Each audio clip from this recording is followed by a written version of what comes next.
Some viewers may find the following video disturbing. Viewer discretion is advised. Hey everyone, welcome back to Board Games I Liked, and Brad and I are continuing our top 100 games of all time 2024 edition. This is the last segment in the top 50, so then we could start talking about good games. So I want to interrupt you real quick. Is it too early to do a Fly Eagles Fly chant for the Super Bowl win? By the time this goes up, it'll be a couple weeks later, but I mean we can. No, that's fine. No, I- my I hat think rolled. you guys were you guys were heroes for a day, and then everyone realized how shitty you guys are. They're like, oh, they're attacking people in the streets. It's like, Yeah. is that because of the Super Bowl win, or is that just Philadelphia? No, you know what the best thing about not necessarily the Eagles winning, but Philadelphia being the hero in that is it made me for personally, and a lot of people realize what a good guy Jalen Hurts is. Yeah. I kept seeing a lot of stuff, and I'm like, respect, Yeah. respect on him. Anyway. I'm an Eagles fan now, by the way. My Cowboys are a joke, so I've now jumped ship.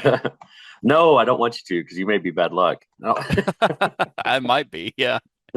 Okay, but Yep. on top Yep. on that, we are here, and I actually did some more data collection. Um, so in 2020, so this would be the last segment of just kind of like the rise and fall. In 2020, this one is I think the largest of data from like 5 years ago to now. Only 25 rows, 45 fell, 29 were new, and two were the same. Um, as opposed to 5 years later, where it almost kind of evens out, give or take five falling. But I had 42 cooperative games and 59 competitive versus now the 53 cooperative to the 48 competitive. Um, Not sure if that data is even relevant, but the data that I did find, because I went back all the way to when we started doing this, because if anyone has been watching our uh like this entire top 100, every year I'm always curious as to how new games uh like how they are the following year. Right. So I went back all the way to 2018 and I was like, I want to find out if if new games generally fall. You know, the hype dies down, you don't keep playing them. So what I'll do, oh, what am I doing? Okay. Is in 2019, because I have the data for 2018. I took all the new games for 2018 and checked where they were in my 2019 list. And surprisingly, 14 rose and 21 fell. Interesting.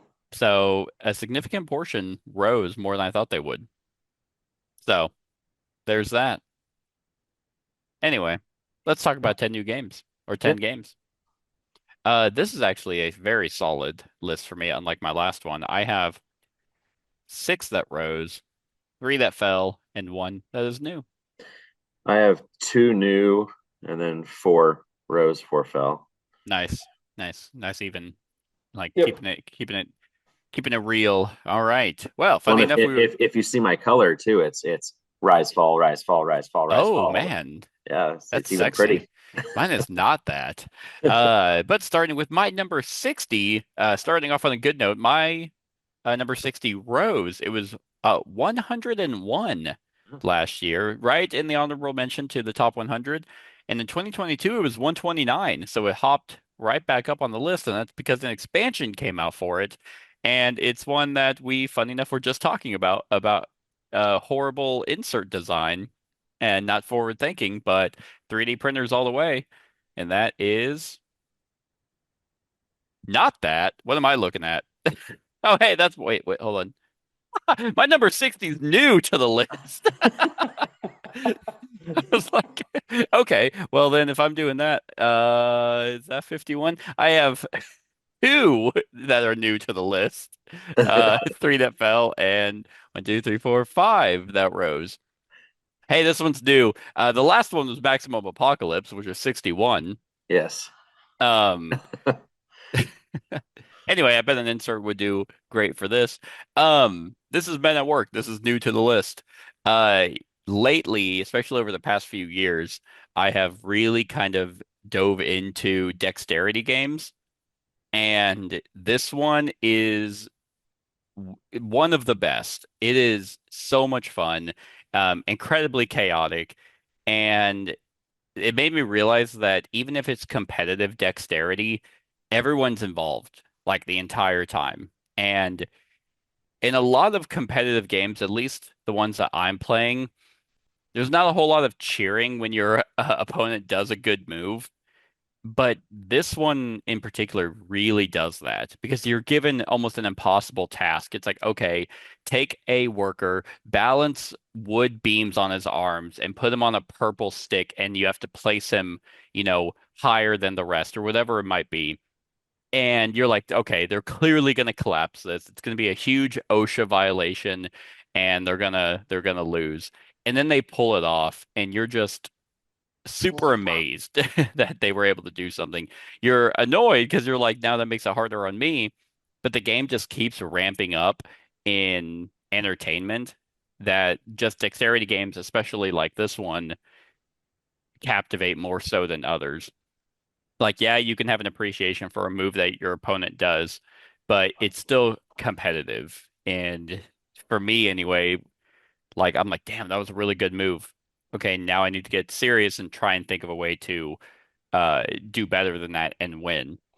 But this one, it's just kind of like you want everyone to succeed, but also still want them to fail so you can win.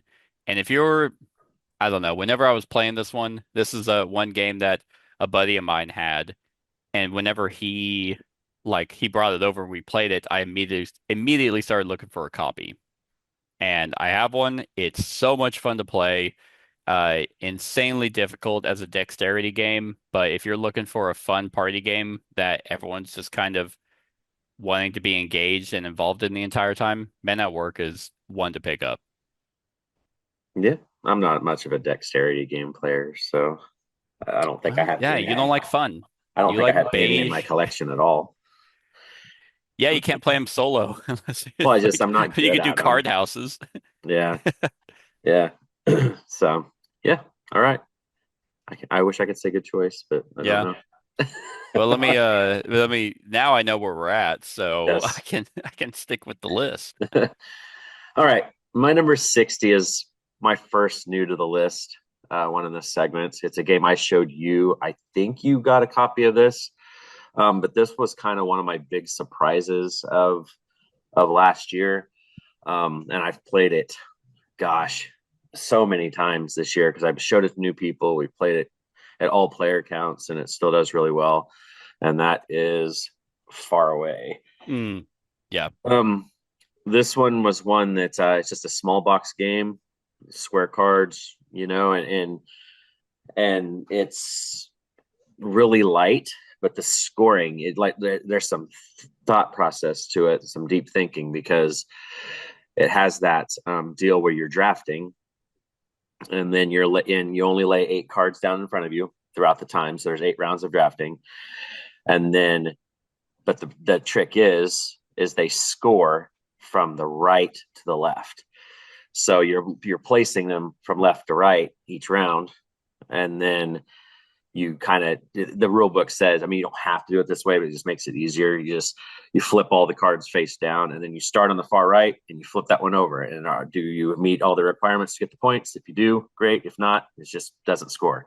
And everybody kind of does that simultaneously Yeah. as you go through and stuff. And you can be and the number in the top left, if you play one that's a higher number, then you get to pull from the sanctuary cards, the sanctuary deck, which are the little cards that can kind of are always face ups that can be used to help score cards later down the row.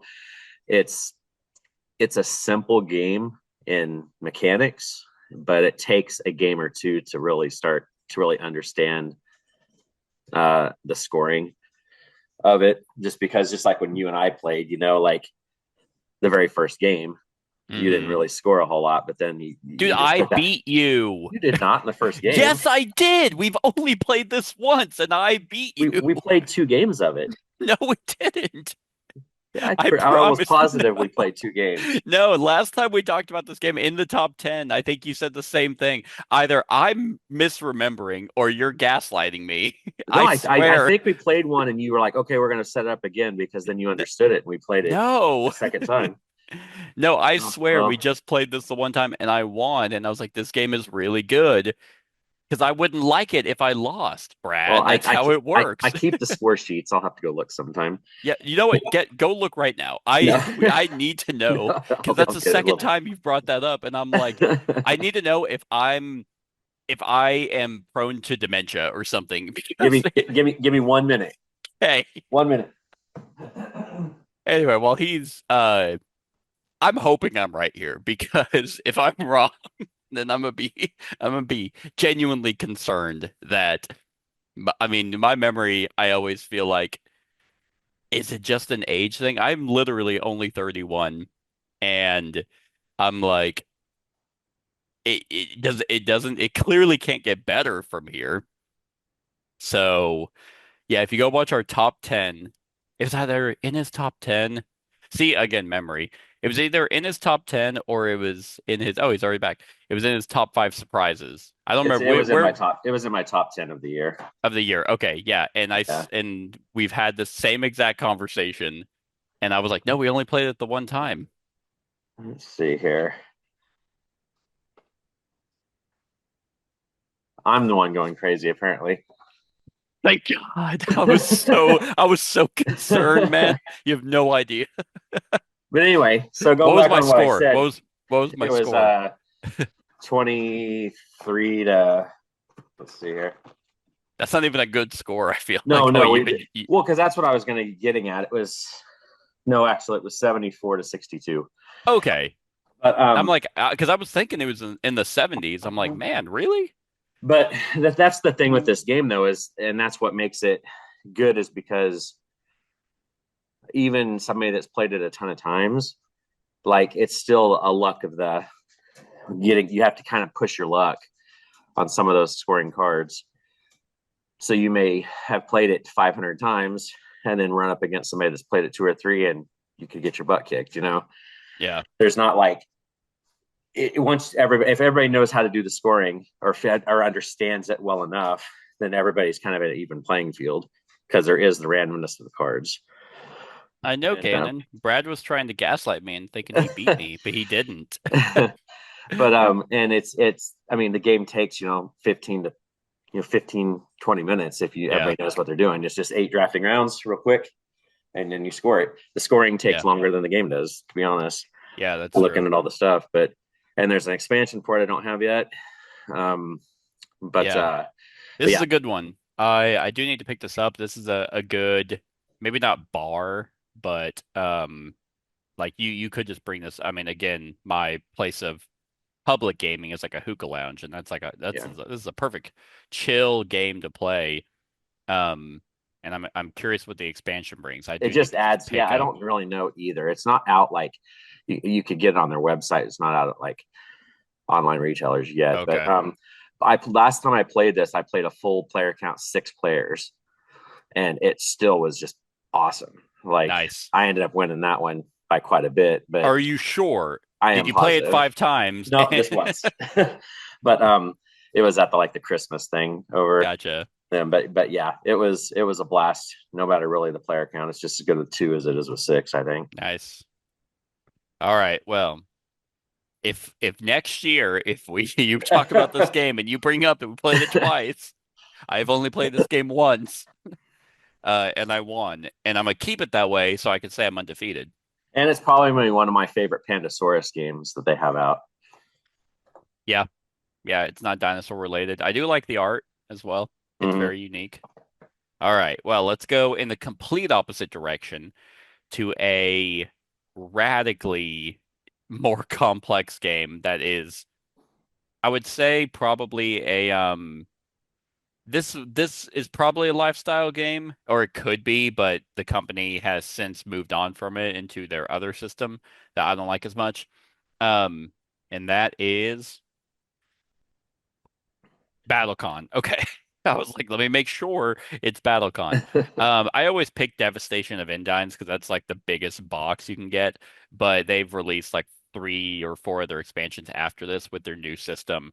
And I have the BattleCon Unleashed, which is everything updated to the current rules and a storage solution. So this was 58 last year. Oh, yeah, it was literally dropped one spot. And 73 the year before. I think one major thing about this is I haven't touched this and actually since I did the tournament for my for the channel, but I had played it so much for the channel that this had kind of the opposite of the dice thrown effect. Like, yeah, I'm not exhausted of this like I was with Dice Throne.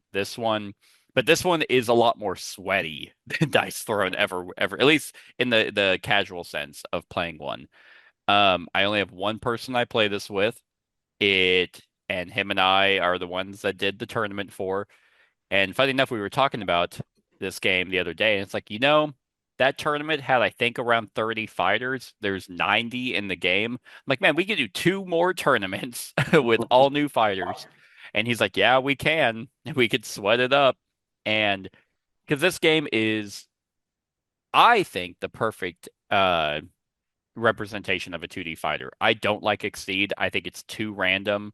Um, and here, the fact that you know exactly what your opponent can do, and it's up to you to read your opponent and see if your do your best positioning, your best situation, like pair of cards, and then trying to think what your opponent can do. And it's like, okay, if he does that, then this is what I need to do to counteract that, using the completely different fighting styles of every fighter in this game is just what I'm looking for.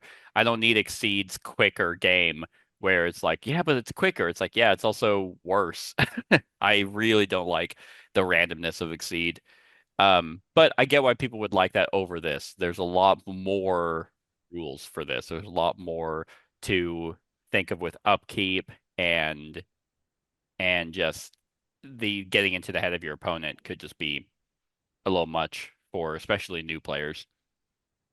But yeah, if you're looking for that kind of 1v1 fighting game, I think BattleCon is definitely the way to go. I don't know if everything's available for them, but it's awesome.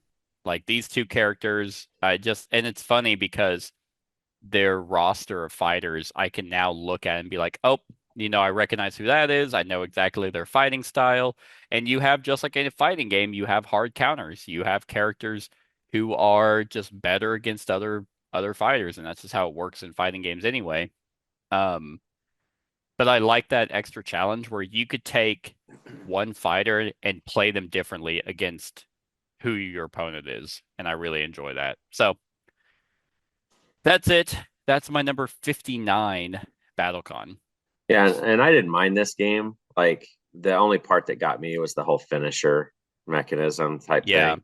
I didn't which they care for that. changed. Yeah, Yeah, yeah. in So, this edition, it was based off your health, like mhm. how much health you had. There was I think it was like if you were under 10 or under 7, it was under a certain amount, you could then just do your finisher. Now, they have what's called focus, and you generate focus every turn, and you can use them to kind of like either boost your priority, strength, or defense. Or if you are under 10 health, you could spend focus equal to your health to pull off your finisher.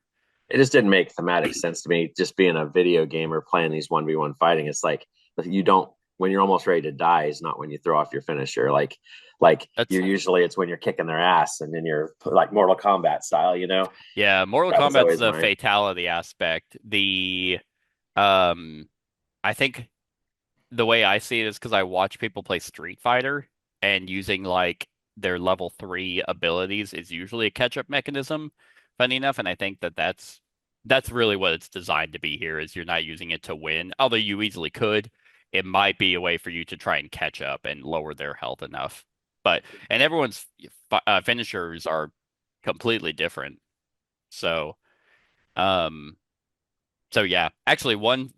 a good story about Finisher, surprisingly, is I think it was in the tournament. There was a character, she's a blood mage, and she deals herself a lot of damage to be able to do her attacks. Usually not my playstyle at all, but in that fight, I purposely dealt myself so much damage so I could ramp my finisher way early on, and I think that ended up winning me the game, which didn't work the next time I played her. But for that one fight, it was like, oh, that's a pretty cool way to try and play her. So, like I said, everyone's different. Check it out if you're into that really deep head-to-head fighting game style games. All right. Well, my number 59 is my other new game to the list.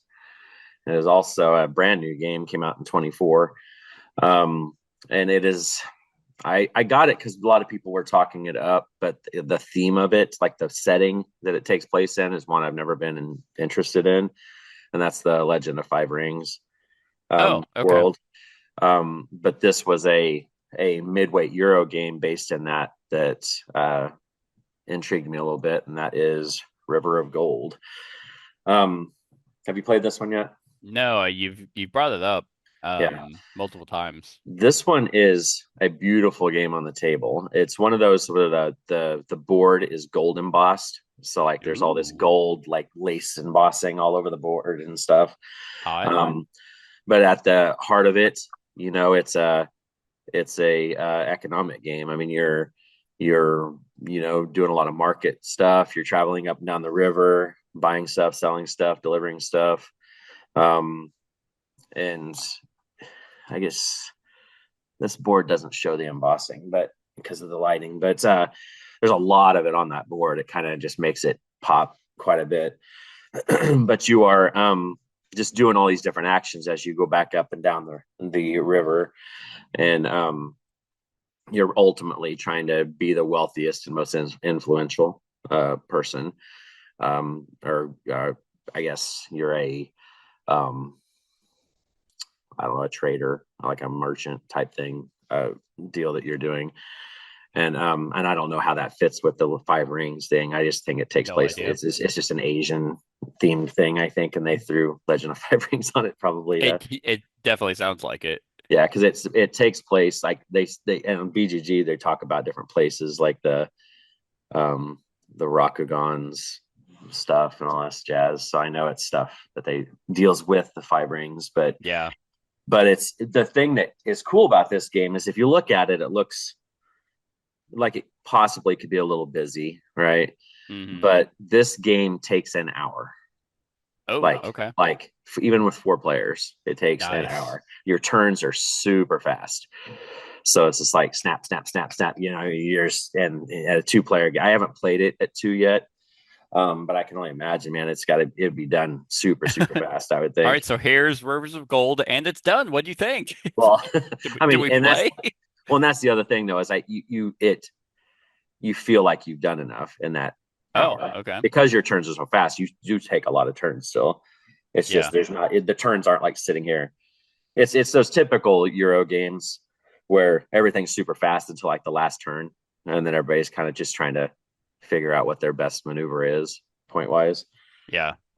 and stuff. But most of the time, it's just like just super quick, and you really don't have much downtime because as soon as you're done, it's especially in a 2 player game, man, it would just be rapid fire back Yeah. and forth. But in the 4 player games that I've played, I mean, it still is like you took your turn and it was like within 2 minutes, it was your turn again. I mean, it's just flying around. Now, are Um, the turns like meaningful, or they is it are. just kind of You're like always picking stuff up. You're doing an action. So it's either okay, you're picking up stuff to go and deliver. You're doing a certain action where you're building something.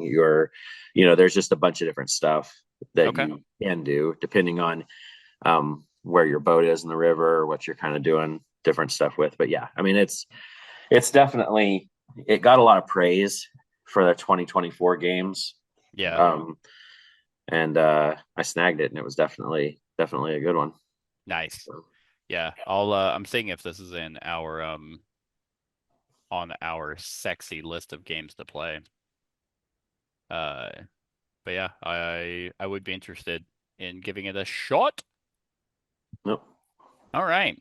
My number 58, Rose. Okay, let me just double check. Yep.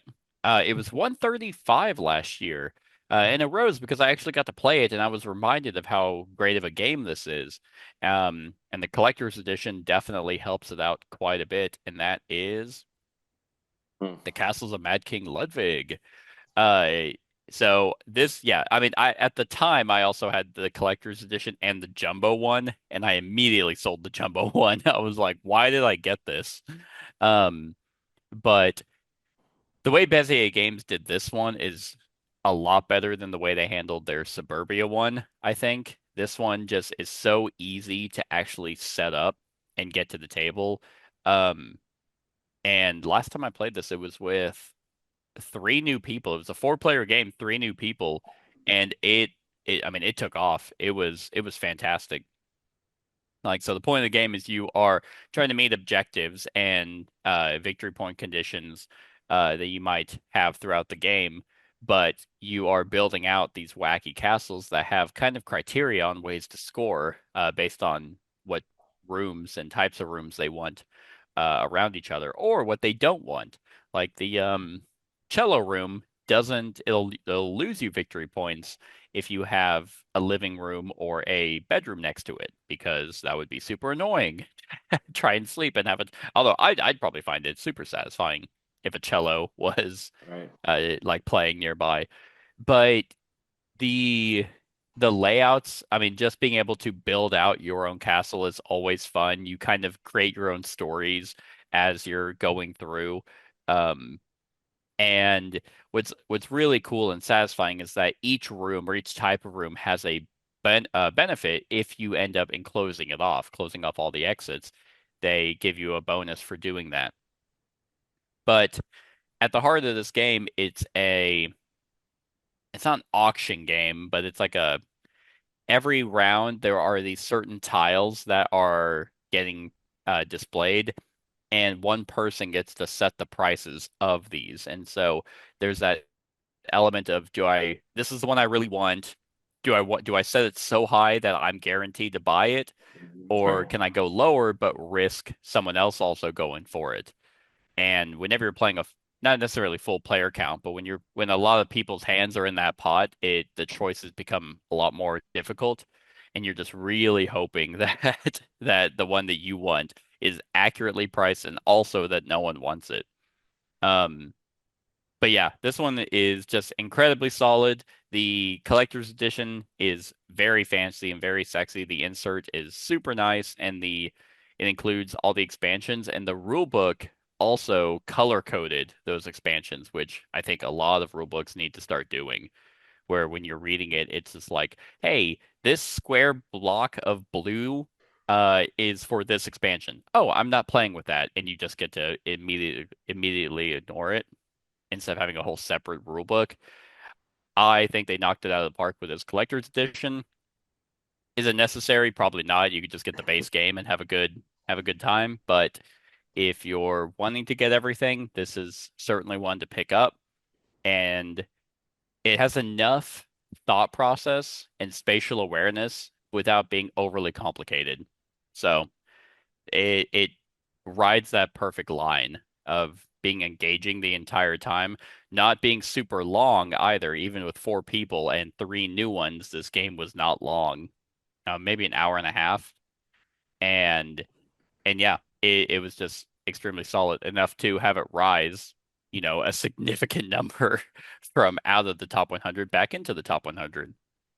So yeah, Yep. that's my number 58. I used to have the base game of this a long time Hmm. ago, and it just didn't. Amy didn't really care for it, and we just couldn't. Never did really get played, so I got rid of it. But it was Yeah, fine. I'd mind it.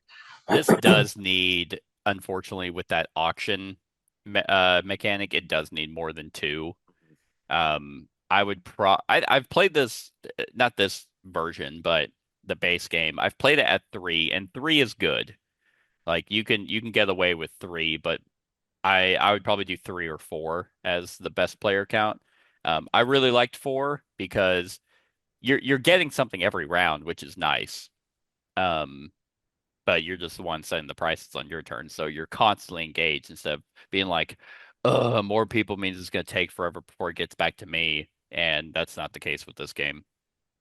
And I don't have Between Two Castles of I have it in my collection, but which is like the Between Two Cities combination of this one. That is very good as well, but I think just kind of having this on its own is better than the combination of Between Two.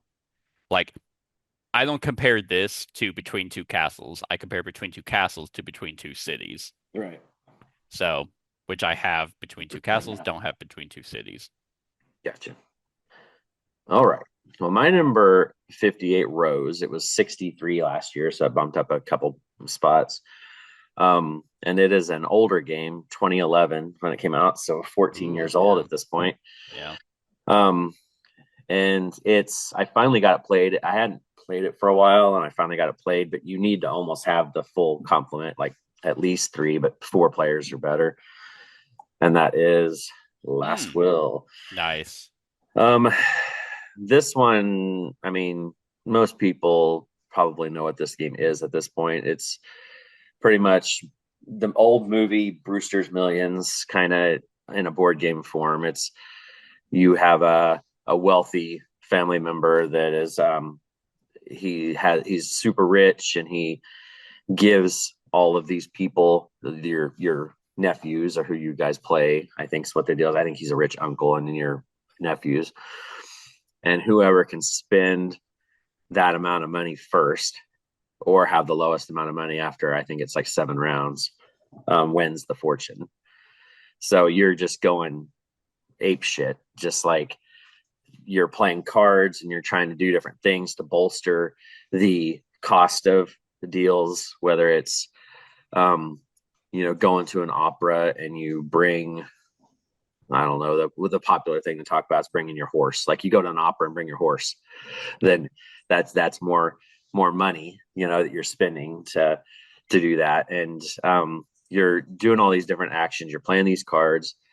You also can adjust the value modifiers. There's a property market, so like you can make lower and rise that to help you be worth less or more money.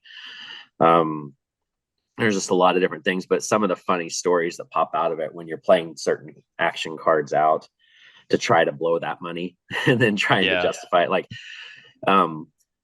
this is not, it doesn't even say this in the rule book to do it this way, but it's just one of those things. Whenever I've played this game with the certain people that I play this game with, they like to explain what they're doing, when they play their card. They're not just putting the cards down. Yeah. They're like, just like the opera and the horse. It's like, oh, I'm going to go to the opera and I'm going to bring. I hope I get lucky tonight. Am I right?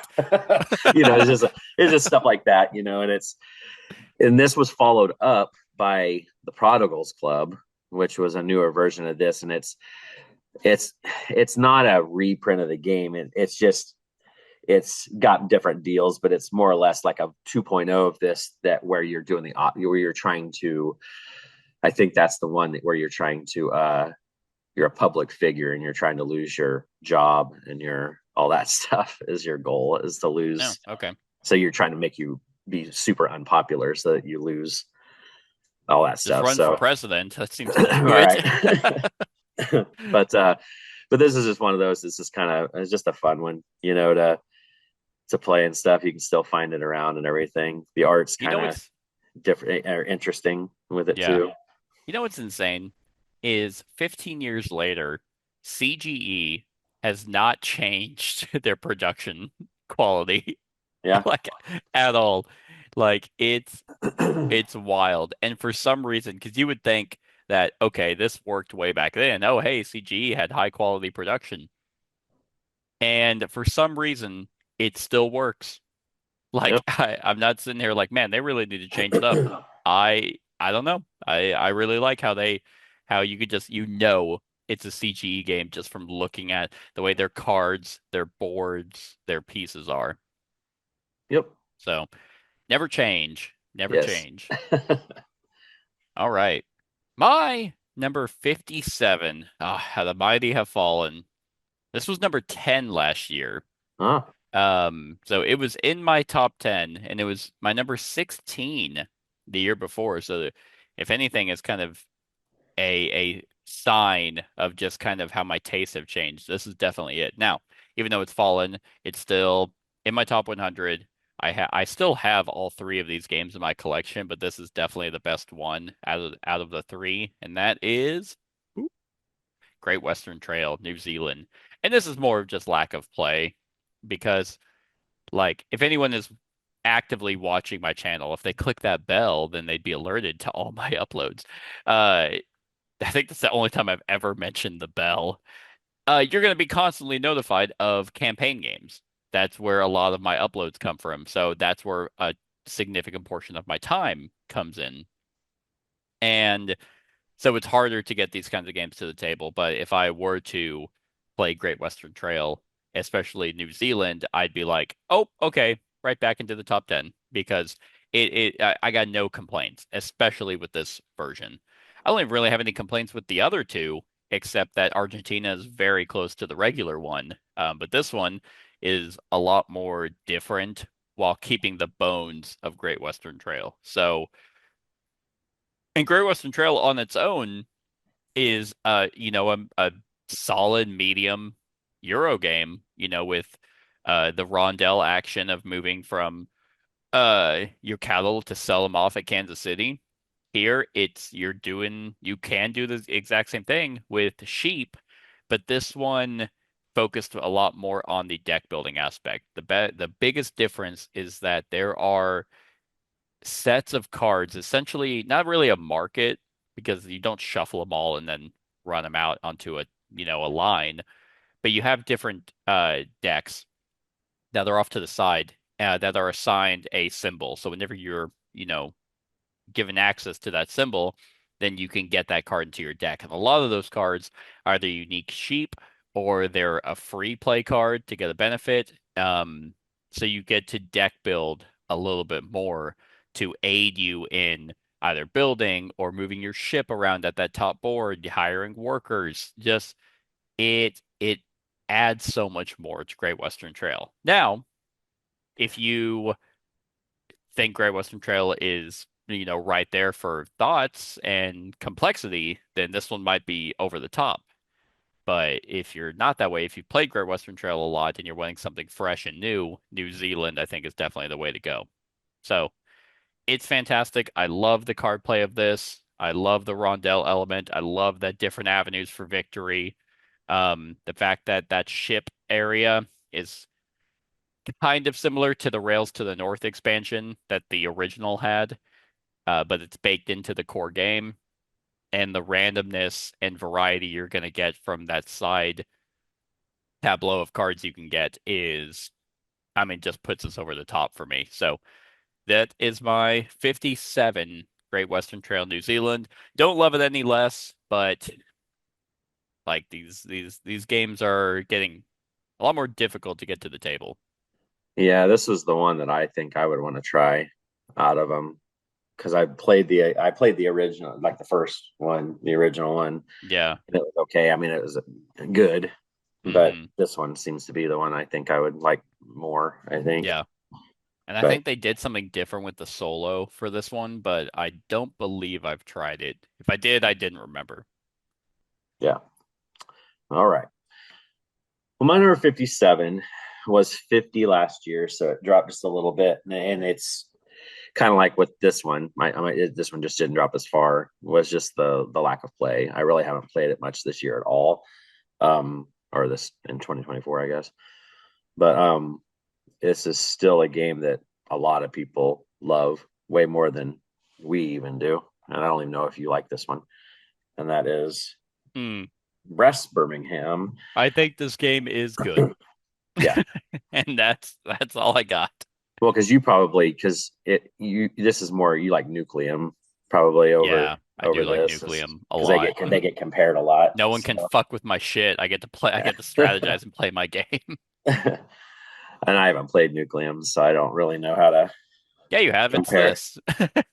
Just Well, I pretend mean, that no one can yeah, touch your coal and your whiskey, I think is it it's whiskey? beer, I think. Beer. Yeah. Yeah. But anyway, so this one, is I think this is still number one on BGG, isn't it? I believe. And uh, this was one that I I think so. I played the old original one when it came out, and it was god awful art, and the gameplay was very just mediocre. And then they came out with this and Lancashire and all that, and definitely upgraded on the art, and all that stuff. It's one of your, your it's like a route building game. It's your trains, Hmm. tracks, and all that stuff like you do. It does a lot of the same stuff as the original game, just a little more streamlined. You're building stuff, you're building and selling, this one did bring in a new part though, where you can actually I think it's called you can scout in this one as an Oh, action. yeah, to look through the cards, right? Yeah, so that was something nice because then you could kind of try to get more through the decks and stuff. Yeah, because you also, yeah, you needed cards to be able to do actions at certain cities. Yes. Yep. Yeah. But man, if I wish I had a picture of the old board with this one, because the old board is just god awful. And so this was definitely more eye popping than that one. But I mean, this one's what? I just looked it up. Yeah, I'm telling you, it's horrible. Um, but yeah, this one, I'm not sure it deserves to be number one on BGG. No, does any game really deserve to No, be I number know, one? I know, but it's like this was definitely because I don't have a lot of like route building type games like Yeah. this. This is this. I probably, I mean, I may be talking on my ass, but I think, I think the controversy of why this is number one is more interesting because it's not because, people loved it and that, just the masses voted for it. It was the review bombing of Gloomhaven yeah. to kind of drop Gloomhaven. Now, I'm not saying Gloomhaven wouldn't have fallen. I emailed you a picture of the original brass. Oh, Um, gotcha. but I don't think brass would have shot up to number one without something like that happening. But I mean, who Yep. really cares That's about the exactly what BGG? I remember it being. Yeah, Yep. can you pull it up? Oh, I'd Can you have pull it to. over? Oh, Uh, you're recording the meeting, not the I was right. thinking you were screen sharing for some reason. Yeah. Um, Just look but it up on yep, BGG. just I It typed looks in horrible. brass, yeah, brass board game original board or something, and it was in Google Images. Yeah, Yeah, it's there rough. is something about the art style for this game is not like it's not creative in any way, but Right. it does look good. This game has a very clean, realistic feel to it, and I see why people would like this, especially if you're into these kinds of games. Um, like I didn't hate this one by any means. I had played it I think 4 or 5 times, and I was like, "This is enough. I'm done Right. with this one." But Yeah. This is one that I got to play. It works well enough with two players, mhm, that Amy enjoyed it the times I played with her. We just haven't gotten it to the table. yeah, So, yeah. yep. I mean, it's solid, but nowadays a 7 means this is the worst fucking game that's ever been. You're like, how could you give it a 7? That's bad. It's like, no, no, it's not. Yeah.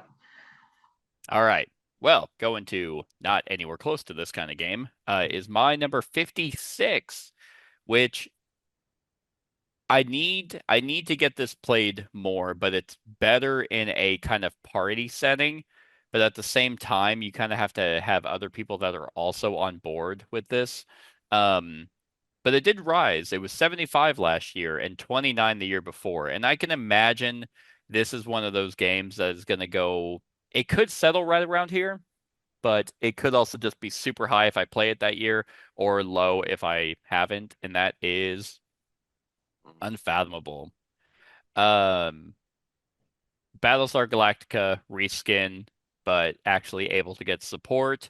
This theme does it better for me because I did not watch the Battlestar Galactica show. Well, that's not true. I watched like 4 episodes in and I was like, this is good. And I'm like, 8 seasons or however many there were. I was like, no, I'm out. Yeah, I love Um, Battlestar. I could, I, I mean, the Battlestar theme with the show definitely works better for this kind of game than these cultists. But love the Lovecraft lore Right. and the Lovecraft theme, so this one I enjoy quite a bit. But it is that. Um, Unfathomable is a hidden trader game where everyone is on this ship trying to make it to Boston. And at the beginning of the game, you are given a role, whether depending on number of players, but it's either you're a crewmate or not a crewmate, you're a citizen, and someone could be a deep one. And then if you're playing with more players, like high player count, someone could be a cultist and they have like their own rules. But the long and short of it is citizens want to make it to Boston. They're the good guys. And then the deep one is the traitor of the game. And for hidden traitor games, man, Battlestar and Unfathomable really do it the best. Like the Shadows over Camelot system, I never really liked. You have to do something bad at the beginning, and then that's really it. Here, there's so much nuance to hiding, and if you're the traitor, you have your work cut out for you. But at the same time, like the game does a lot of stuff to mask you, but there's so many ways for the other players to figure out who might be a traitor. The best example is everyone's given a crisis card at the end of their turn, and those crisis cards have like a success and a failure on it, or maybe mid success sometimes. And everyone has to put in cards of a certain color and value because those crisis cards, to succeed, it's like, oh, every yellow and green card is going to add to this. And here's the threshold. The threshold might be 15 to get a success. So everyone is chipping in cards, but any other color is a negative to that number. And if that was it, it probably wouldn't be as good. But there's a shared deck that is just kind of off to the side that two cards get added into the pool. So if it fails, you don't know if someone put that in or if that came from the shared deck. And that alone is a brilliant design because whenever you're playing, you have your hands of cards that you either might want for their actions, or if you're a trader and you're like, I can't put in any cards, like it needs purples. I only have greens in my hand. But then if someone's paying attention and they're like, no, wait a minute, a couple turns ago you drew purple.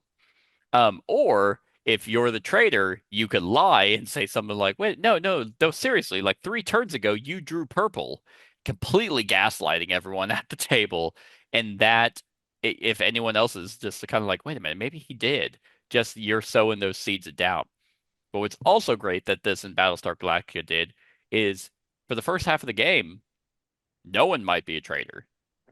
Everyone could be citizens. And then halfway through your destination, new role cards get divvied out. So if no one was a trader, someone definitely is now. And I think that is just awesome for these kinds of games. Yeah.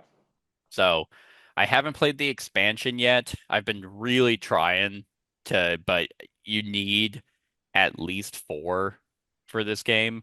Um, Ideally 6, honestly, but 4 and up is really the ideal player count, but I'm just never in that situation to have that many players, so I haven't gotten to play the expansion. Gotcha. However, everything that this game brings, I think it's kind of awesome that even though it's clearly not Battlestar Galactica, I think they get that same feel. Um, so they're able to support it if they continue to do so, but I wouldn't be surprised if it's just this one expansion and they're done.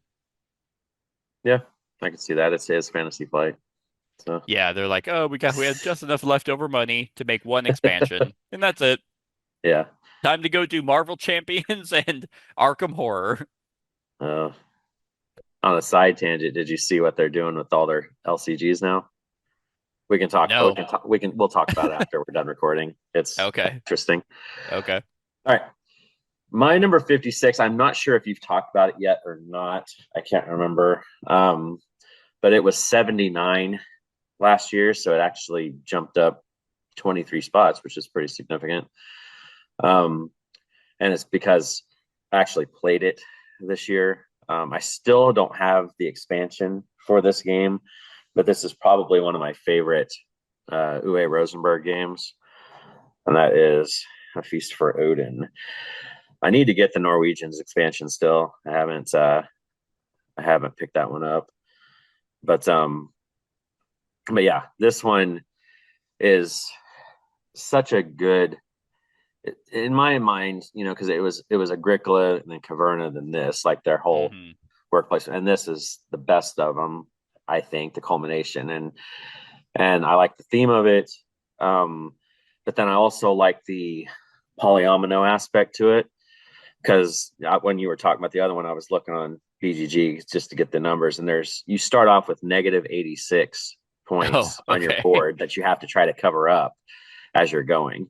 So you Yeah. start the game in the hole, Yeah. and you're building to try to get rid of all those negatives. And I think what this game's most known for is there's 61 worker placement spots that you can, and that's this base game. I don't know if Norwegians adds more or not. I don't know about Norwegians I expansion, have the but expansion. I don't think I've ever played it. oh, okay. Side note, this was 163. Oh, okay. Like if I haven't played this game in like 5 years. Gotcha. Yeah. So I need to really get it to the table though, because I still have it. It is very good, Oh, but yeah. yeah, I Yeah. just haven't touched it in so long. Yeah, and I like that the puzzle. I mean, because it's not just the worker placement aspect, and in a lot of worker placement games, you can get kind of screwed by people placing their stuff, but there's so much shit you can do on there that Yeah. you're never really blocked. Like even if you're going one route, I mean, there's ways to get around it still with Hmm. certain things, but then the puzzle aspect of trying to place your stuff to cover up the precise amount of spaces to try to maximize or get rid of most of the negatives on your board and stuff. And then you can even go out and um, like It's not pillage, raid, but yeah, right? yeah, Like, yeah, you go you get out. new islands. Yes, yes, and then they have negative points on them too that you're filling up and stuff. So it's like Hmm. it, it's it's just it's a in my mind it's a table hog of a Hmm. game, but I mean Caverna was too and all that stuff as well. But this uh I've played a lot of Uwe Rosenberg games, but this one I probably am going to be lying if I say it's my favorite one on my list. I haven't looked down far enough to see, but it's one of my favorite ones on this list just because of the wide variety of stuff you can do. If Um, I if I don't have Feast for Odin on this, then I don't think I have a single Uwe Rosenberg game in my collection other than this. Because all of his other ones, like Indian Summer and Cottage Spring and all those, it's like they were so basic, and then you have Feast for Odin, which is like the complete opposite of that. It's like, dude, can we get a middleweight like polyomino game? yeah, Uh, it's my highest. okay. Yeah. Because I mean, polyomino, you'll catch me. Like if it's like, hey, it's a polyomino game, I'm like, sold, definitely want it. These types, well, sorry, not this, but um, this style of game are the ones that I want, where I feel engaged the entire time, but I'm satisfied. It just fuels my OCD brain. Um, But yeah, I don't know. It's since it has been so long, I'd be very curious for me to go back to it and maybe with my kind of change of taste, if I'm like, Yeah. yeah, I'm done. Well, and this game came out 9 years ago, Yeah, which is nuts. But yeah, and people have said that the Norwegians expansion is almost like a must have, and I'm like, I don't know I've what. heard that too. Yeah, I need to look at it to see what it adds in and stuff. Yeah, But yeah, anyway, that's my 56. It's kind of his best one at this point in yeah, my mind. nice. Good game. Good pick. All right. My number 55, smack dab in the middle, almost, as I realize I can do math. Uh, Rose a significant portion. For some reason, this was not in my list last year, but it was 144. And in 2022, it was 85. So, for one reason or another, this was never really this high on this list, but I think it's a phenomenal game. I'd be curious to know what you think of it because I don't believe you've played it, and that is Mythic Mischief. You're gonna laugh because you've tried to get me. You've talked this game up to me a few times, Yeah. and I've never really. I don't know why it just didn't click with me, but then I watched somebody playing it. I was walking past and watching play, and I was like, actually looks pretty damn fun. Oh, So now I want to play it to see if I want to buy it. okay. You know? Oh, gotcha. I will say though, it is not the best solo variant. Right. Like it's serviceable. Um, but I have the volume two. Now, uh how what they did with volume two, I'm not super like woo about, but the factions that they included for it are really good. For some reason, Volume 1 is in this forbidden library theme, which makes it's the Tomb Keeper moving around trying to catch you. That makes the most sense. This Volume 2, they moved it to like a hedge maze for some dumb fucking reason. And then even though all the factions, the school cliques can play in both, it's not like factions are like, nope, this specifically talks about the hedge. It's just weird. I really don't like the way that they did that. And also I got the pre-painted stuff. The paint job is pretty dog shit. It's like, yeah, especially when you look at Freedom 5 and you're like, oh, mass-produced minis can look good. And fucking Ivy Studios is just like, oh, they can? Oh man, we just paid my wife's kid. Yeah. It's yeah. All that being said, this is a really awesome thematic asymmetric game where you are trying to get up to 10, trying to get 10 victory points or have the most points by the end of the night. Because what's really cool is it is asymmetric between factions, but kind of like in the same way that Root is, where it's not like here's my completely different thing that is has nothing similar to anyone else. Everyone can move. Movement's the same for everyone. Everyone can modify the bookshelves or the hedges. Everyone can can displace other people. Um, and then, now it's like, okay, now here's my unique stuff that no one else can do. But how every faction moves bookshelves and moves other players is completely different. Um, but they've kept it streamlined. It's a very clean game, where you know the path that the Tomb Keeper is going to go. So it's a lot of on your turn trying to put your opponent in his path to get you victory points while also putting yourself in a position to not be in his path when your opponent gets to take their turn and do the exact same thing back to you. Um, the board just gets crazy, even though it is literally just these hedges or these bookshelves. The fact, like the way the board starts, it gets wild, especially in because there's two phases. The first phase is a lot of setup because you're trying to collect those little cubes that go into your slots to give you basically more actions in the second phase because the second phase will take him longer to get to to his destination points. Um, but man, I don't think, and I've played all the factions. I don't think there's a broken one. I think they're all pretty damn balanced. Now there's my preferred play style and ones that I hate playing against, but that's a good element and a good sign of balance versus like this ability is clearly broken, you know. Um, but yeah, it's very thanky.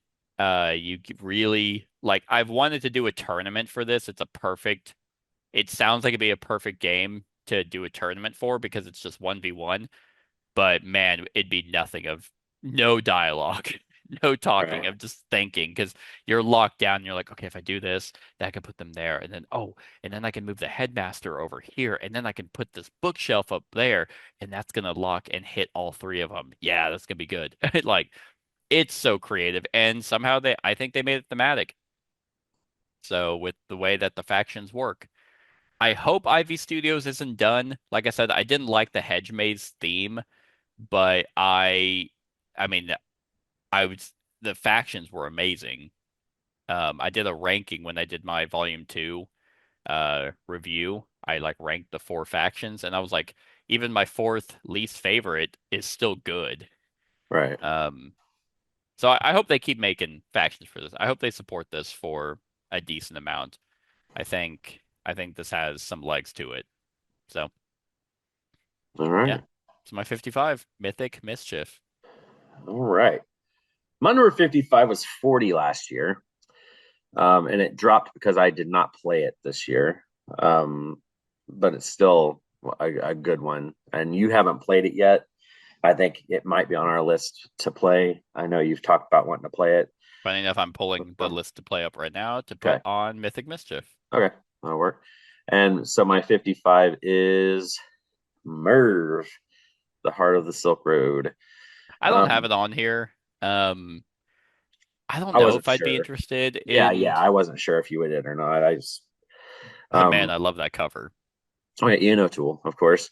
Yeah. But this was in a series of games now.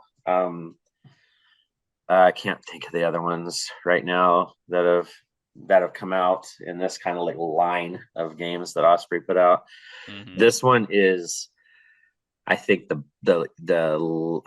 when I say lightest, it's still pretty heavy, but it's the lightest of them. The newest one, the Sepultura or whatever the newest one was, is really really dense. But in this one, pretty much what you're doing is you are trying to. I mean, in the game, you're trying to be the wealthiest person, and stuff. But what you're doing is on this really really busy board, you are in that center part.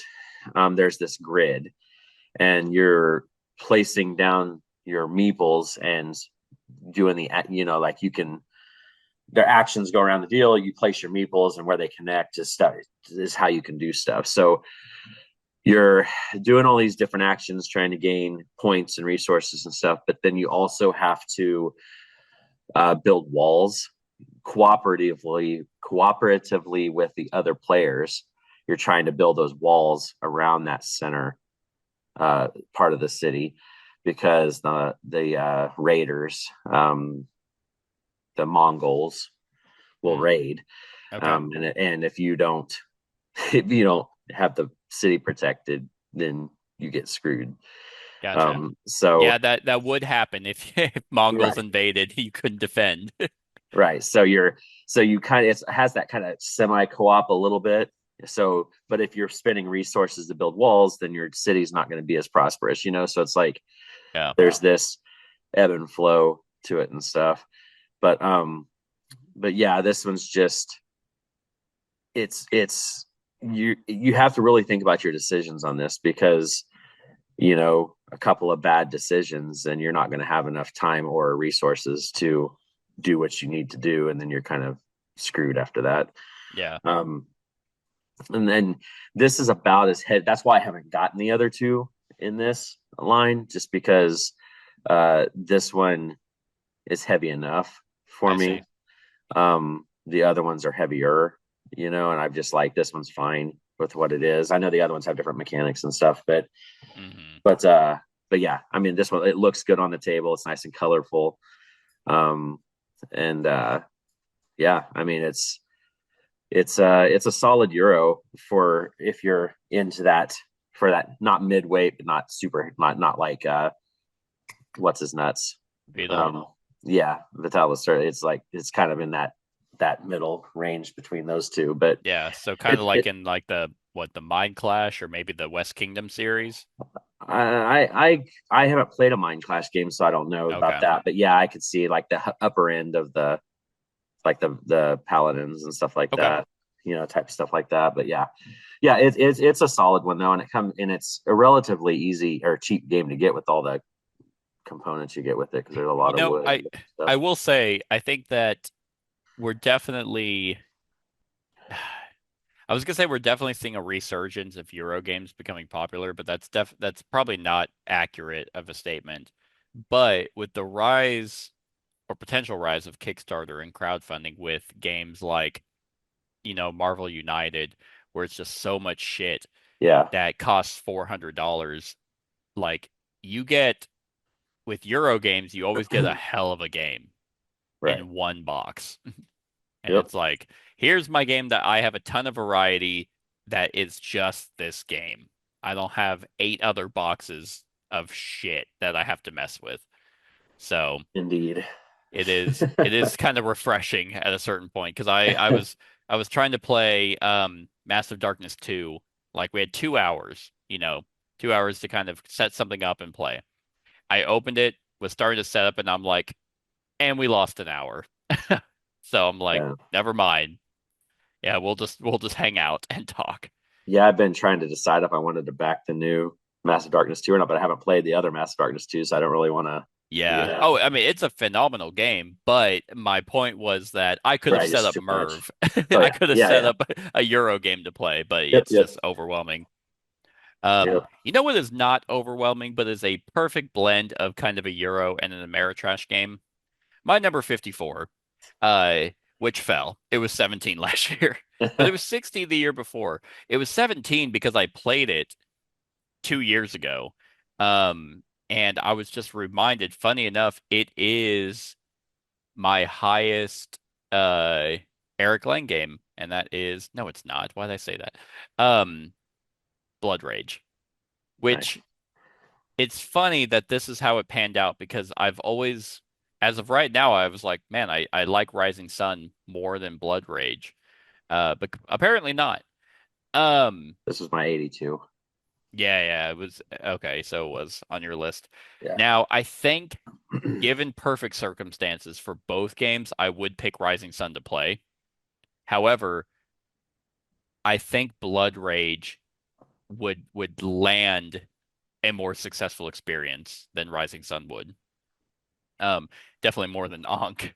Oh Uh, yeah. unless you have two, which Ankh is the better game out of all three of them for two. But Blood Rage is just so clean. It is such a clean game with a lot of depth to it that at surface level you wouldn't think it's there, but the strategies and the combos I have seen while playing, I mean, this game came out 10 years ago now. It's Yeah. 2015. Yeah. I think so. So I every time I teach this to like there's like a new player in the group, the interactions that I'm having with them and that they're having with everyone else is like I'm like, "Oh my God, I haven't seen that." And it's working, and that's amazing to find things that a 10-year-old game that looks as basic as they come when compared to a lot of other modern area control games. It's just so good. And I do have everything for it, and I even have expansions for it. I like the Druid expansion, but the Gods of Asgard, I don't touch. I don't like it. I think they actually make the game worse. But all the extra monsters being able to, and what's cool is the monsters don't fuck the game up. It's not like, oh, no, let me read my pamphlet of Right. monster rules. It's, hey, this monster, when deployed, kills other units. Cool. And then people will know you have that and they will landlock it so it's never getting deployed or something, or it has nowhere beneficial to go. There's just so much intricacies with this game. At what its core is a card drafting game. So Yeah. it's amazing. Like it's just to stand the test of time with the hype that it had when it came out. And I think that was around the time 10 years ago was definitely around the time I was starting my channel. But I had been in the hobby a little bit before this game started coming out, but I remember this game was being played everywhere. And I think it still is. Yeah. So it makes me wonder what games are coming out now that are going to have this same effect. This type of game that 10 years from now we're gonna be like, that was the game. I don't know. I don't know if you get it anymore. There's too much that comes out, too much shit to pull you Yeah. away from it. 10 years ago it was a lot simpler. It was. So, Yep. not saying that, I mean, there's phenomenal games, masterpiece games that are coming out, today. I've already played one of them, and you're hopefully going to play it today. Yep. That's the Um, plan. but I still don't even think that game would ever have the hype that this one does. Right. Well, I think what makes this game last is because it has its gameplay, but then Mhm. it's also pretty easy to learn. Yeah. And that's the difference between like that and then the Elder Scrolls. Mhm. Because any chip theory game, there's a learning curve Yeah. that you've got to get through. And Blood Rage is like, okay, you know how to draft cards, okay. You know how to put, area control. Most people in the deal, okay. Let's roll. Yeah. I mean, Yeah. it's They made it. No, that's 100%. Whenever I taught this, it was three new people. And I remember finishing the teach and I was like, oh, yeah, I guess I'm done. yep. Like, sorry, I didn't unload a 100-page rule book on you for these kinds of games. Um, so yeah, it's just I mean, this game is a masterpiece. It's so funny how it's at 54, and I'm like, I mean, Blood Rage is a 10 out of 10, and there are games that are above this that I'm not giving tens. Yeah. So that's why the top 100 is kind of strange. Whenever we go through it, it's like, well, shouldn't all your top tens be 10 out of tens? It's just the But amount that you play them. I mean, that's yeah, a lot of it. Because like yeah. my Blood Rage was off my list last year. It was 164, Mhm. and then I played it, so it went up to 82. If I kept playing it, it would be higher. It's just Yeah. you know. So yep, it's a good one for sure. So that's my 54. Blood Rage. All right, my number 54 was a big jump. It went from Oh, hold on, real 83. quick. Oh One thing I do want to say about this game as well is this, for me, also does what Komet does, but better. The fact that you can kind of turtle up or position yourself, but as the game goes on, then you're kind of now starting to force yourself into fights. I love the fact that the board gets smaller yep. as by the end of the game. Anyway, All right. 54. My number 54 was 83 last year, so it made a big jump. And it's because it was one of those again that I played, and the reason it didn't jump up higher is because I played it with the expansion modules, and I really want the expansion modules, but you can't find them anywhere without spending an arm and a leg for it because for some reason the company doesn't put it back out. And that is Voyages of Marco Polo. I think I have the I expansions. think you do. But but yeah, this is because what the expansion does is it adds more of those ridiculous characters you can play with. Plus, there's some modular Hmm. stuff you can add into the game. But this one, it came out in 2015, another 10-year-old game Damn, from our. If you look at the I designers am. that have hit some bangers, over the last decade. God, Um, they could hit and my banger. That huh? doesn't even make any. I'm like, they could hit my banger. That doesn't even make any sense. I wanted it to be sexy, and it wasn't. But anyway, pretty much this is another Euro style game. But what I found a lot of the Euros that because I really like, and this will spoil a little bit further on down but I like Lorenzo Magnifico. I like Hmm. Marco Polo. I like when you roll dice and then you're using those dice to do actions and depending on the number, and stuff like that. So with Marco Polo, I mean, it's kind of the same thing. You roll your dice, you have all these different actions you're doing. You're landing in cities and dropping trading posts. You're traveling around. Everybody has their own character that has a ridiculous power. That's what everybody thinks about when they think of this game. Is like every character is overpowered in one way or the other, but not overly so because then somebody else has a super powered one too that breaks the game in another way. So it's just like and then that expansion adds, I think, 5 or 6 more characters as well. But they came out with a Voyages of Marco Polo 2. Yeah. I This is still the better one, I think, because I just like the theming on this one a little bit better. Hmm. But I only played that one time. But yeah, this is the kind of Euro I really enjoy, just because of it has a little bit of the randomness with the dice, kind of like we talked about with I think in my last section I talked about Merlin, the Yeah. rolling the dice and doing stuff. I like having that little bit of randomness in my Euros. But but yeah, I mean, this one will always be on my list probably just because I like it that much. I just wish I could find the expansion just to have If I those. either got it off of eBay or I paid the shipping to bring it over from Germany. I Right. can't remember how I got a hold of them. It wasn't like local. It wasn't some guy who was selling the expansions. I think I had to go out and pay a little bit more just to get them. Um, Well, because but I I like it got them. because one of the components in that was, I think it was like a companion that you can Mm, have as one of the modules, and that was kind of neat. It kind of that is cool. gave you more stuff and everything. But yeah, this one is still 10 years later, still a a great game. I mean, Yeah. and um, it plays good with two all the way up through four. I mean, it doesn't really harm. It's one of those that can play good at any of those counts. Hmm. Because I played it at two the most recently, and it's a solid one for sure. Nice.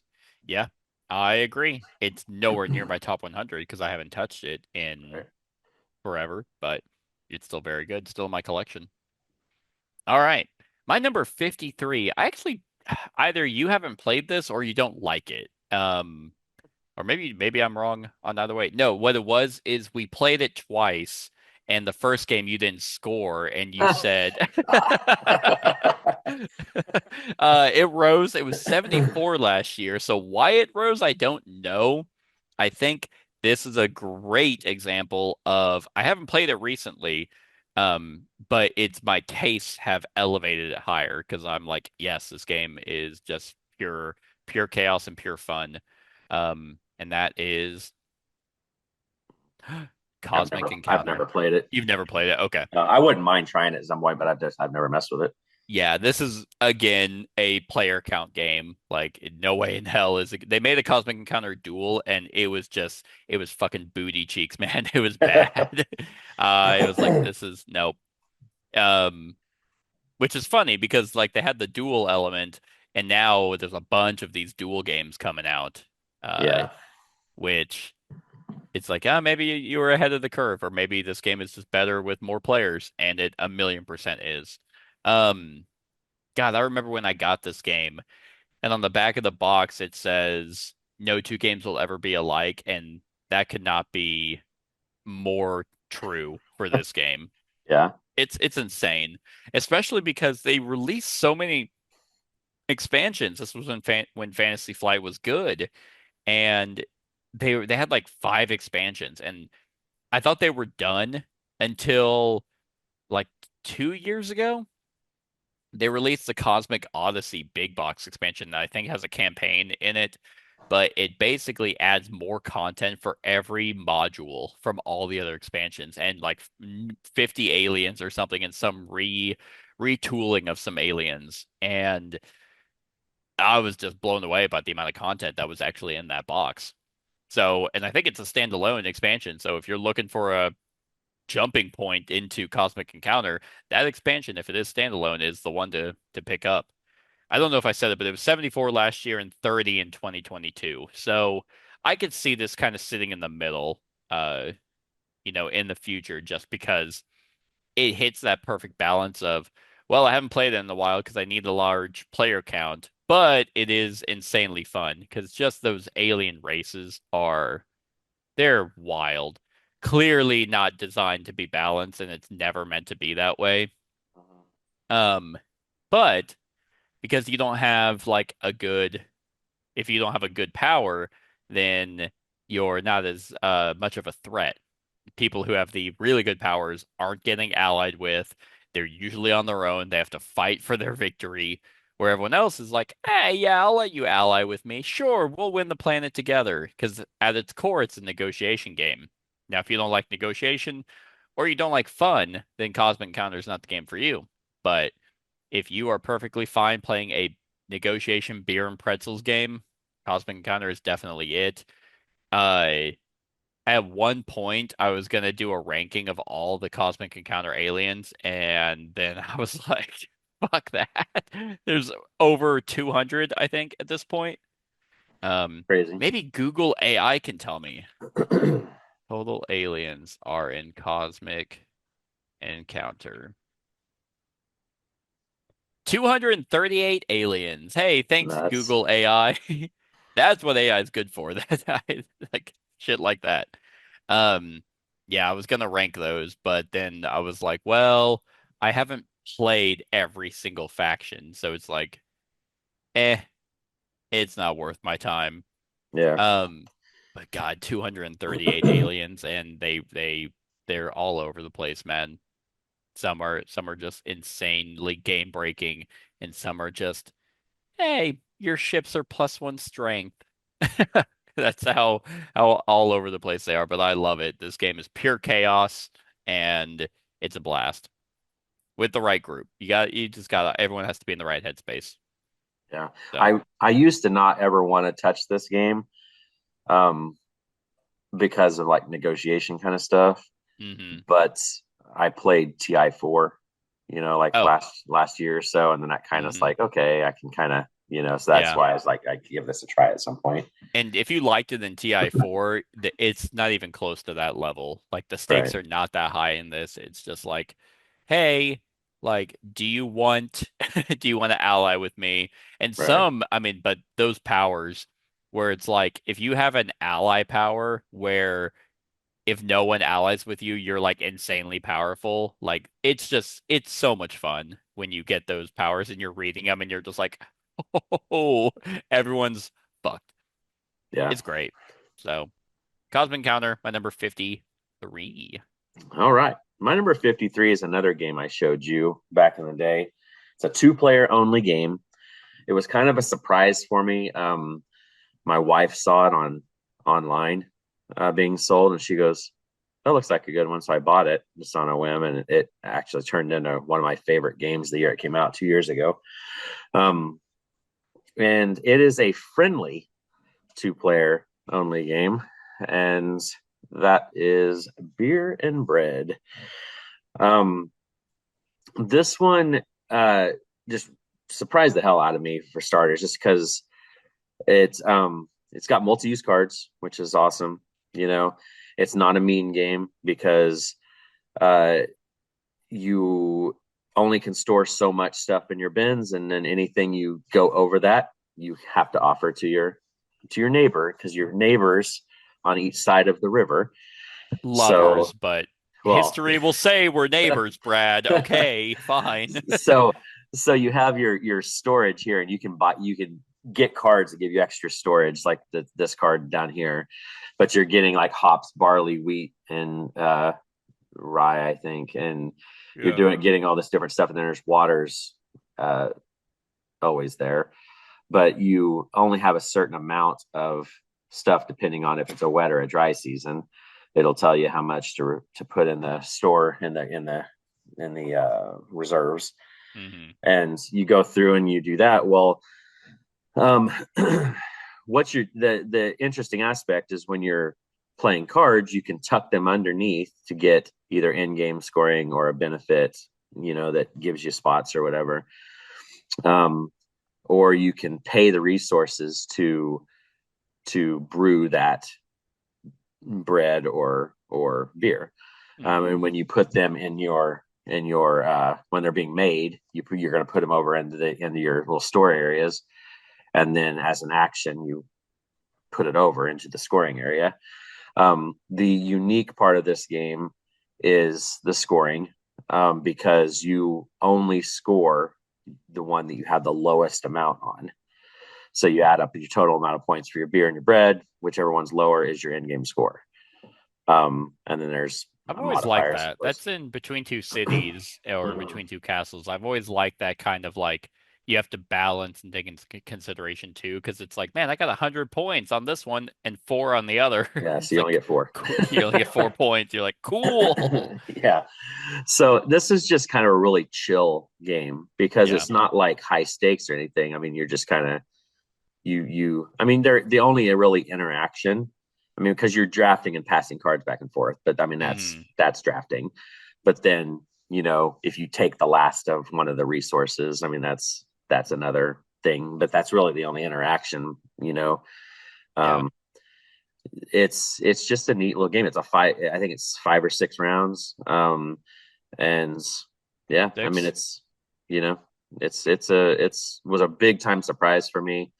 Um, and one of my favorite two-player games. And I think Yeah. the reason it fell because it was 44 last year, and I'm not 100% sure why it fell. I mean, we played it. There's another 2-player game that we played more, so maybe that's why it bumped Yeah. it down a little bit. But Or yeah, it depends on how many new games are higher than yeah, this. I think that's a lot of it. If it's this close to each other, it's like, oh, I have 15 new games above this. That's mhm, why it fell. yeah. Yeah. This is a good one. Beer and Bread was my it was definitely every game I had was considered. It's 179. Like Yeah, I but I do like it. It is in my collection. right. So, good choice. All right. My number 51 was already on your list. I think it was either last segment or 2 segments ago, which was kind of surprising with how much you played it and how many times you played it solo. Um, but it rose. It was 63 for me last year and 48 the year before, and that is Huh, Arc Nova. yeah. Kind of like what we were talking about whenever it was on your list. This is a phenomenal like zoo game where you are trying to again spatial awareness fit habitats for various animals and do set collection and scoring for different conservation points and try to meet public objectives. But in this insane table hog of a game, it's wild. Um, but that action selection is awesome of the strength of your card as depending on where it's at in the row of five, it makes the card better. And so you're trying to do things to it's like, okay, here I really want to play more animals for my hand, so I want to get this card up to my five so I can then play it.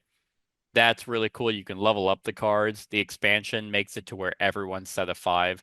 Not all the five cards, but I think you have two that are unique from everyone else. That's a really cool addition from the expansion. Um, but yeah, I mean, this game is just its biggest drawback is that it's long. Yeah, Even at yeah, two, where I've only ever played it at, I played a 2-player game and I'm like, oh, 3 hours? Never playing this with more than that. However, the solo variant is very good.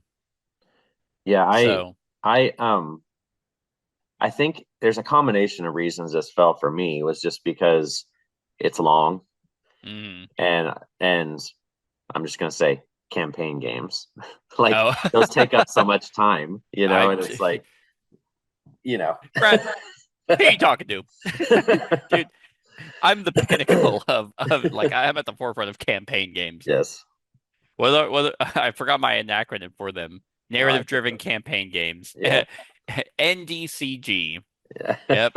We're not even there to my segment. No, I Like know, I the know. top Your top 40 are 10 all is gonna be all they're like, and another campaign game. No, this game is incredibly solid. I mean, they're about to go on crowdfunding for a storage solution, like I in think. 3D. It's like Arc Nova 3D Oh, is that their, three edition or whatever. It's like all these like 3D things that you can put into the game and all that it's the stuff. terraforming Marsh thing? Yes, yes, Okay. Oh, I so think that means so. they're done. Because I don't know. I think they should. There's not really much you can do with they Yeah, added the aquatic animal, so I it's mean their with cash cow. Mars, is it though? I Like mean, I don't think it is for CG. yeah, but I mean, it's what rank number 3 in the on BGG, and it's like Yeah. everybody's jizzing all over it. Which I mean, Are now everyone's jizzing over Ostia right now and fucking Arcs. Arcs is still in the hotness. What is Arc Nova right now? It is number 3. Wow. yeah. Yeah. So I mean, Uh it's you know, yeah. I mean for good reason though. It is a phenomenal game. Like my one complaint is I wish they had a little fun fact about the yeah, animal yeah. at the bottom. There's room for it. And the fact that the player interaction is basically not there, and what Yeah. is there is dumb as shit. It doesn't need to be there. Oh, is that a competing zoo? Releases rattlesnakes. Yeah. Like, attack the visitors. But it's so good. And I also love the fact that the zoos have different like rules to them. That's really nice. Yeah. So that's my number 52, Ark Nova. All right. So remember how much you've liked a lot of my picks this segment, right? Oh yeah. So don't hate on me too bad for this next one. Okay. It was 87 last year, so it's jumped up quite a bit. I This game is never on anybody's top lists ever. I think I'm probably the only person in this entire world that puts it, besides the creators, that put this in their list. And it's just a guilty pleasure game because of the theme. I'm not even going to say it's a great game, but I like playing it because I like the theme, and that is Resident Evil, the deck building game. Dude, the creators don't even have this in their top 10. Well, it doesn't even say the creators on the box. No, you know how like people like directors or writers can have like that fake name in the credits because they don't want to be attributed to it? That's them. They're like, you put our names on the box, we will sue They you. are item number 23801 at the top right. That's it. And it's ban and die. Yeah. Now this one, like I said, 52. I enjoy playing this solo just because No I one else like will this. play it with you. Well, no, it's best solo because it's competitive otherwise, Oh. mostly, and it's like so solo is the best way to do this.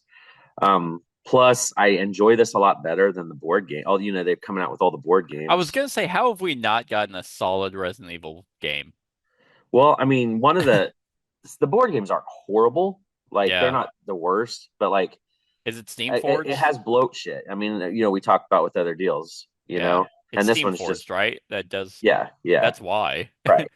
But this is just a deck building game. I mean, this, you set up the scenario real quick. You set up the weapons and the items and the actions and all that stuff, and the deal kind of like Aeon's End. You have like a little set lineup of those, and then you pick a character, have your starting deck, and then you run through whether it's the mansion or whatever. I have every card available for this game. I've paid quite a bit because it's way out of print. So but buying the expansions to Space Hulk is a better game. It's too much now. All your money went to this fucking game. That's like 18 cards for like $80. This was like $100 for 250 cards. That's fair. But I have all of the Mercenary, the Outbreak, all the expansions with this. It has all the characters, all the bad guys.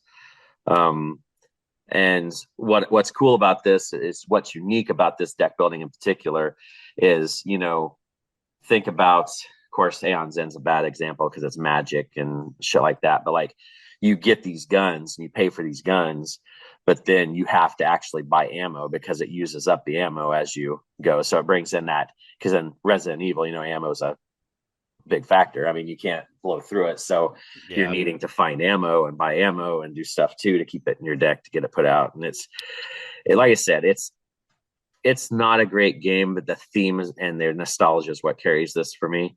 I just played like kid you not, a couple months ago, I just played the Resident Evil 2 and 4 remake. The 4 remake's awesome. I like the 4 remake. Both of them are so good. Yeah. And yeah, the 4 remake is phenomenal. Have you heard? Are they making the 5 remake yet? There's no way they're doing 5. Really? No one liked it. I liked 5. I didn't think it was bad. I mean, no, I think they're gonna do. Maybe they'll do 5. Maybe was it 5 or 6? I think 5 or 6. No one. 5 really was the one that for. took place in like South America and stuff, like in the jungle and shit. I'm trying to think. I don't know if they are. If they've announced any remakes recently. Yeah, but so anyway, like I said, I mean, this one you're just going through different scenarios and taking out bad guys. I mean, it's pretty straightforward. It's basic deck building, but it's here. Okay, it's been on my list for a long time. Right there at 52. Yeah, I see it. It's right there. Yep. I do see the best character in the game though, which is the merchant. What are you buying? Oh yeah. What are you selling? He's so good, so good. Love it. All right. Well, and to end on a good note, my 51, we started rough because I didn't remember what number we were on. Um, but funny enough, we started on a new one and we're ending on a new one. And we started on a dexterity game and we're ending on a dexterity game. So got perfect balance. Brad tried to ruin it with Resident Evil, the deck building game at 52. I'm I'll bringing it redeem back. myself on the next one. I'm bringing it back. My number 51 is I'm gonna laugh if it's not okay. It is. It's the wrong game. Um, is Minara, which I had always seen on Z Yeah, Z always Garcia's talks list. about it.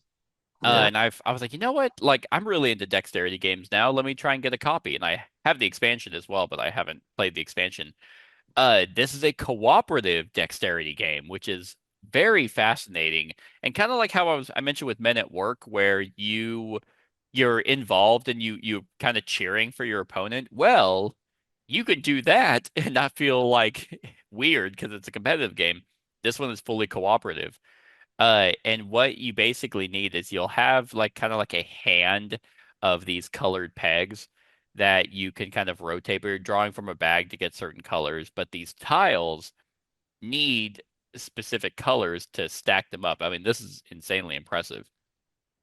But as you're getting challenge cards, you're having to take certain tiles and place them, and it'll tell you, it has to be higher, where it needs to be placed. If you have to take something that's already been placed and move it, um, and the stakes are higher because it's fully cooperative. So if you fail, then the team fails.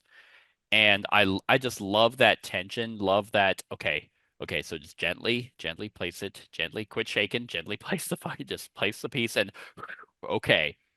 It's so much fun. And I love the wacky shapes that these have, the challenge cards that are creative, and then even the semblance of strategy. Now, I wouldn't say this game is as wild as Men at Work. Men at Work kind of has a lot more difficult dexterity requirements for you, but because of the sheer cooperative nature that this one has, it put it up above that one for me.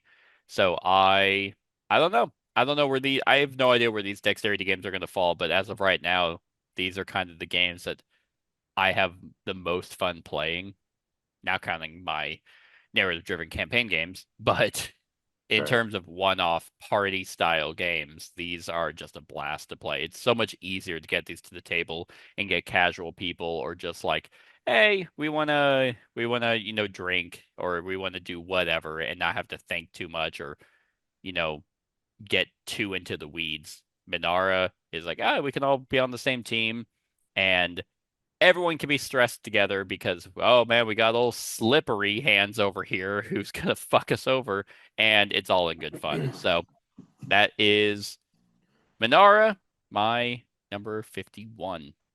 All right, my number 51 was 47 last year. It just fell because I haven't played it a whole lot recently. It was I think you talked about it a segment or two ago as well. Um, and I think they're done with this game finally. I'd hope so. And that is Ooh, Vindication. yeah, they got their new vindication coming Yeah, out. yeah. So anyway, Vindication, like you said, like I said a couple segments ago, was Yeah, 76. 70. Okay, so yeah, um, was this it's beautiful the way it is. I love the uh the way it's laid out, and everything. It makes you think with certain actions because you get three actions a turn. Hmm. You're manipulating your um potential energies and your conviction, all that stuff. Um, and you can add all these. There's so many modules that have come out now that you can throw in and do different stuff with. Hmm. The exploration is neat, because you're putting everything out there and you're moving between the hexes. So you have up to three options. Like if you move, you can do something against any of the three, that you're adjacent to. Yeah. Um, and I think you brought this up when we were talking about earlier. Is it has a really cool in-game mechanism because it starts off with a few, and then as you get to those coins, as you go around the score track, that adds a new one to a new end game deal to the deal, which could happen really quick. It could just, it could be, so the game could end relatively quick if you're depending on your luck, Yeah. But the new storage system they had for this is good. They needed it very badly. And I have not touched a lot of the modules still. We played with the pets, I think, when we played that one like time. the smaller modules. Yeah. And then they have the newest, and I think the final thing they added was like the campaign mode, story mode kind of thing, which was needed to bring it in, because pretty much, if you don't know what this is, you're starting off as a piece of human garbage that's dropped off on a planet, and you're trying to redeem yourself and vindicate yourself. So you just do all kinds of cool, interesting things with that. And it also is cool because certain piles of cards that you can deal with are easy to get to, and then others you have to you have to have stuff from two different of the orbs to be able to do stuff in that and stuff. It was a very unique game when it came out. It's still unique to this day, and it's just a fun one to get out and play. It's not it's not comically large like the storage solution, so it's more of just a matter of let's get it to the table. Versus that's really any game. Everdell is I'm not taking that game anywhere. I know. That's I haven't played Everdell since I got that huge copy. I might have played it once, but yeah, it's something else. But Vindication, I would travel with. Oh yeah. So anyway, and this game used to be, I think when that year it came out, this was in my top 10. I remember way back because it was when you were living in Clinton, and it came out, and this was like number 7 on my my list when we did it and stuff. But it's fallen. This is probably about where it's going to be at, I would say, right around in this area. Yeah, I can't really see this being a game that if I play, it would rise if I played it for sure, but it's not like, oh, it's right back there, shooting to the top 10. Yep. But all right, good pick. Yep. And that is it, everyone. That is the last one for the top 50, bottom 50. I don't know. I still don't know. Doing this for 8 years, I still don't know how that works. So stick around for the rest of the top 100. Hope you're enjoying. Let us know what you think of these games in the comments below. And like, comment, share, and subscribe. Have a wonderful whatever time of day it is for you. Hey everyone, thank you for watching, and I really hope that you enjoyed the video. If you would like to see more of my content, go ahead and click that subscribe button and the bell to be notified whenever I upload any new content. If you feel like supporting the channel, you can go ahead and click that Patreon link to be taken to my Patreon, and any help is truly appreciated.